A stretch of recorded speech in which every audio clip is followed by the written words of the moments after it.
Good evening, good morning, good night, you lovelies. It is the one, the only Cappy D Barrow, and we are here to talk about Raw, the Federation. All right, December 8th, 2025. I hope all of you are having a great one whenever you were catching this, however you were catching this. I hope you are having a great time. All right, now you might be thinking this might be posted a little late compared to everyone else's YouTube channels. Shout out to the BCs and the C-Jaxes and the heel advocates of the world. But your boy, all right, took a little day for himself. All right, only so many days in the calendar week. I did not want to spend all of this devoted to work, okay, as I do all of my other days. So we got to this video a little behind schedule, okay? First thing we're going to be talking about is the news. All right, Saudi Arabia's Royal Rumble is on the way and nobody's excited for it. Nobody's looking forward to it because all of the women are going to be covered up like fucking comic book characters while the men go out there half naked and oiled up. Very weird, very weird double standard. All right, Roman Reigns gets to have his fucking arms out.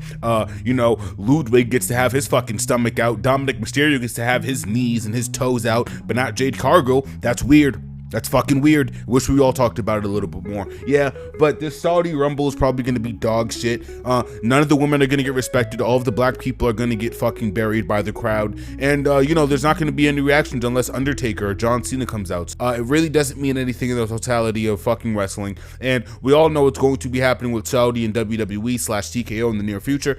So you can all prepare for this now, or you can try to reject the upcoming change, okay? I think I'm pretty aware of what's going to be happening with Saudi Arabia and the businesses of TKO in the next couple of years, but saying that to say that this is just a detriment. It's a detriment to the women's fucking locker room, and this will not be putting forward any actual talent. Now we're going to be getting into Raw. It was a fucking travesty. It was bad. It was really fucking bad, guys. It was really bad.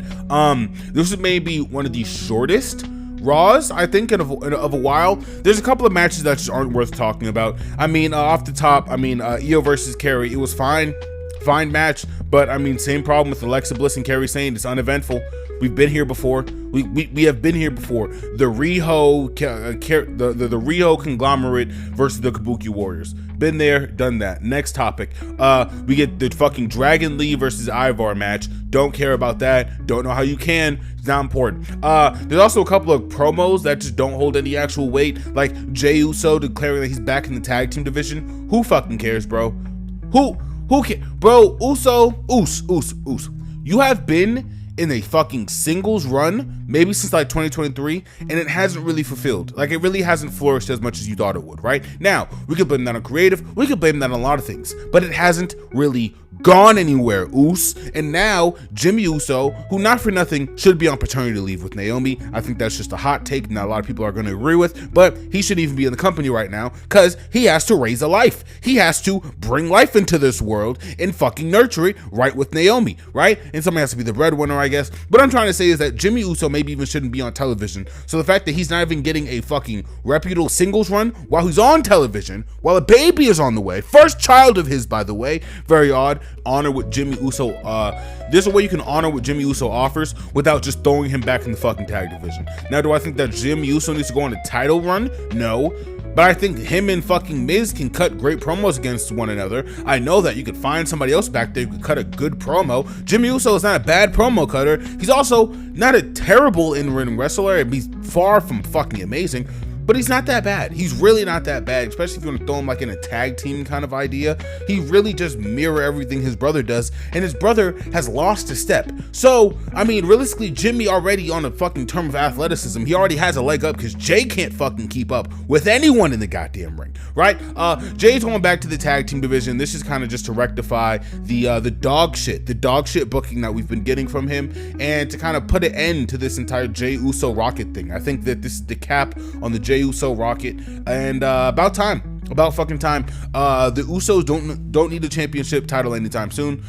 They are a legacy tag team act. They are veterans in that locker room. There are so many more components of this tag team division that needs pushes, they need encouragement, and they need actual opportunity to flush out these stories that they're probably not going to get as long as niggas like Uso are going to sit here and take up the fucking spotlight. So with all that said, this really needs This really just needs to come back to young talent being promoted. I guess we can kind of go into young talent being promoted when we speak on Gunther, right? Gunther comes out there maybe about after like the third or second match, right? And he just kind of goes out there and he kind of just drones on about John Cena, his accomplishments, and the crowd is hot for him, right? So I mean, there were aspects like that, but when you really just think about what Gunther has done this year, it's really just, it really has been just some of the most awful fucking booking you could think about. He had to run through Jey Uso, not once, but twice, and he failed the first time. He failed the first time, he got it the second time. Whoop-de-fucking-do. After that, right, he then decided to go up against Punk, which was like fine.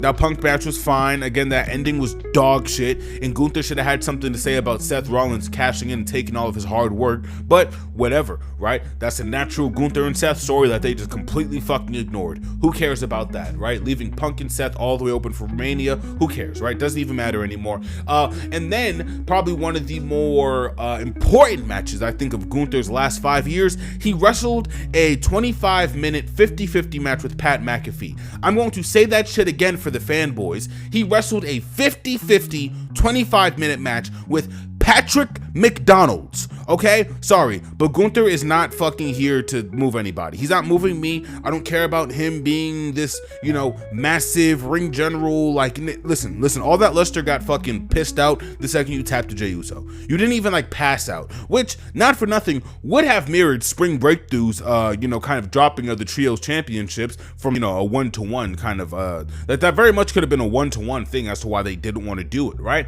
But dude, oh my fucking gosh, when you just look at what this company gives you, and it's like what they can offer, like the potential of what they can offer, and this is what the fuck you get, it's like, it shit sucks.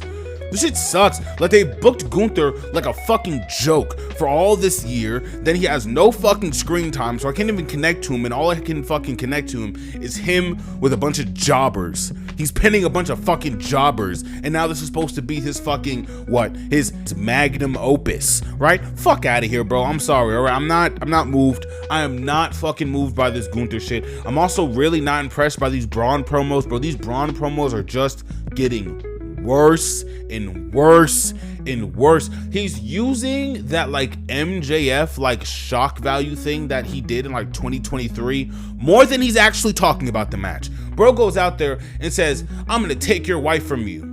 Okay, Braun. What about the match, bro? The match, maybe you're gonna like, again, anything regarding the match, or the history between like Steiners and Punks, or I don't even like, and listen how fucking crazy that shit sounds, looking for history between Phil Brooks, all right, and the Steiners. But that's all the fuck I'm sitting here and asking for. Meaningful stories, not "I'm better than you, I'm stronger, you're old, and your dog is dead, haha, fuck you." It's like, Braun, this kind of cocky kind of placement that all your promos fall on, it doesn't really hit that hard, because Bronson Reed has done all the heavy lifting for this group, even going into the end of the night. Bronson Reed does all the work, not Breakker, right? So for him to sit here and talk like this is just like, whatever, like, I don't know, whatever, right? Logan Paul's back there fucking pissing his pants, doing nothing, looking around like a fucking scared dog. Why is he even here? Simply because he is a fucking TKO prime fucking marketing machine. All right, if he's there, prime bottle sell. All right, and that's the name of the game, simply. And it's really fucking lazy, because this can't be given to actual superstars, this can't be given to actual workers in this company, but anything that this guy asks for is delivered on the hands and knees of one triple frauder, triple booker, triple K. All right, this fucking guy doesn't know what he's doing and has been awful at his job for 4 years now. 4. All right, even on this press run that Cena's on, he mentions the Logan match. There is no amazing, like, kind of like 10 out of 10 fucking give back. There's no like 10 out of 10 retroactiveness that he looks back on this match with. He says it was a great match. He reflects on all of his matches with being quote unquote great matches because he's a fucking company guy, okay? He's not gonna kick the back end of somebody who's a fucking no talented spot monkey like Logan Paul, okay? Somebody who, by the way, still can't go to Japan. So we're just gonna leave that up in the air. To kind of bring this no names kind of thing all together in a cute little bow, this masked man not being fucking unrevealed, this masked man not being revealed for 14 days now. 14 days since Survivor Series. Triple H is maybe some of the most, like, Triple H is probably the worst creative mind in all of fucking TV. All of television. This is probably the worst fucking show on TV. I'm serious. I'm so serious. They switched out the guy. All of Twitter can fucking realize that, right? So instead of there being some kind of continuity, instead of there being some kind of like follow through, like, hey, this is Austin Theory. Hey, this is fucking Doink. This is fucking Candice LeRae, whoever the fuck it is. They won't even put a name on it, right? So now we're going to be pulling these teeth until goddamn WrestleMania. And then they're going to do a big WrestleMania reveal to no pop. This is going to be one of the most dragged out stories of the year. I guarantee you it is. There's no reason why Austin Theory or whoever the fuck it was didn't unmask that night at Survivor Series. There's no reason. Brock Lesnar gets fucking stretchered out after his stupid fucking through the cage moment with Roman, whatever, right? And now the no names need a new guy to help them win this match. Out comes Austin Theory. He unmasks himself, bing bada boom. It's so fucking simple. I don't understand why this company takes the hard option. They do the hard fucking thing, and then when it sucks, they go, well, I don't know why everyone hates it. Maybe because this isn't fucking creative. Maybe because putting Montez Ford out there, they're in the exact same clothes we put Austin Theory out there in, and the entire audience can tell the difference between two of them by body size and fucking, alright, in proportions. That's bad booking. That's bad booking. If you wanted this to be a generic guy, why not get Sheamus? Like, why not get somebody with a generic build? Why get somebody with a fucking massive back like Austin Theory? Why get somebody who's 6'2" and is fucking slim as a fucking pencil and Montez Ford? These are people you can identify. And unless we're going to be getting a fucking Montez Ford / Austin Theory no name kind of fucking team in the next, 2 fucking weeks, 3 weeks, then I don't know. It really does seem like the most uninspired shit you can come up with. Just have a masked man go out there and hit the finisher, the guy who's supposed to be in this picture, but because he shot his shoulder to fucking high heaven, he's not here. Just make somebody go out there and make it look nice. It's bad. It's so fucking bad, man. And honestly, like wholeheartedly, everything going into this masked man shit, along with these Braun promos and Logan Paul's involvement, bro, this is such a fucking chore. It's such a chore to sit through, bro. And then on the fucking back end, you know what I gotta sit through? You guessed it. You fucking guessed it. The No Names versus LA Knight for the 19th fucking week in a row. Fuck this company. And LA Knight has been one of your most over faces for the entire year. All of last year, maybe even all of 2023 and 2022. This company is such abysmal dog shit. It's such dog shit, bro. You give Gunther nothing to fucking work with, right? You have him take a fucking 7-month hiatus. He comes back, he pins a bunch of jobbers. Now we're supposed to be seen as fucking Opus Magnus. Fuck no, okay? We're supposed to sit here and be entertained by Io Sky and Kerry fucking Sane for the 9th fucking week straight? Come on, bro. No. Nobody's entertained by that shit. And lastly, LA Knight, has busted his ass to get over every promo, every match, every second he's had on TV, he's made count. And I'm not gonna lie, I don't think the dub can properly use I don't think the dub is going to properly use LA Knight. I do not know if Tony Khan has the fucking bandwidth allowed to make LA Knight work. I don't know. I don't know. Listen, he's still trying to get Hook off the fucking ground. So realistically, LA Knight really just might have to go to MLW or fucking New Japan Wrestling and just kind of make it work. Those are his best options, because the dub is not going to be a fruitful place for LA Knight. I just know it isn't, because everything that's going on over there, all the size of that locker room, the fucking the kind of ideas online. Everyone's gonna say, oh, he was a fucking hack who couldn't make it in the Federation, even though the Federation is actively killing this man's career, just like they're actively killing Pete Dunne's career. They're killing it.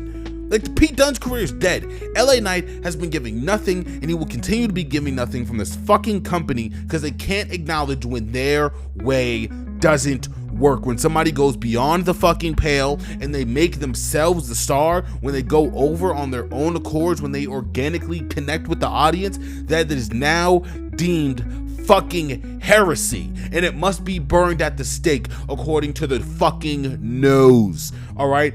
Yeah, but this Raw sucked. There was a lot to not like about it. I mean, from fucking Gunther all the way to Braun, the Masked Man all the way to Logan Paul, Kairi Sane, even in the Kairi Sane all the way to Ivar and Dragon Lee.